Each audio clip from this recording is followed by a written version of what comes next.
نے پوچھا کہ یہ ربیع الاول شریف میں جھنڈے بعض اوقات تو ایسے بنائے جاتے ہیں جن پہ نالین پاک بنی ہوتی ہے یا کعبۃ اللہ وغیرہ بنا ہوتا ہے، ایسے جھنڈوں کا استعمال کرنا کیسا ہے؟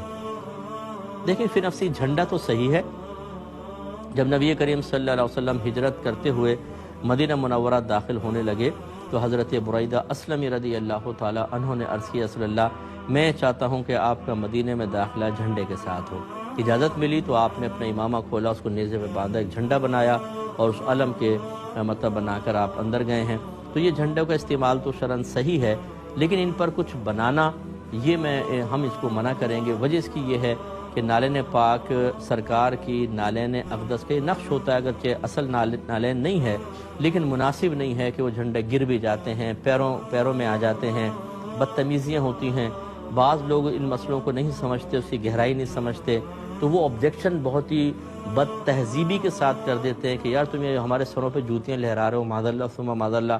اس طرح کے معاملات بہت دیکھے گئے ہیں۔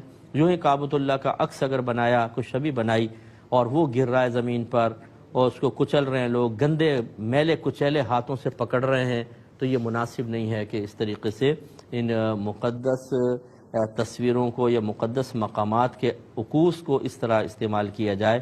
مشورہ یہ ہوگا کہ مطلب ہے کہ کوئی نقش و نگار بنا لیں، پھول وغیرہ، جھنڈے سادہ رکھیں، یہ سب سے بیسٹ ہے، مشورہ ہے۔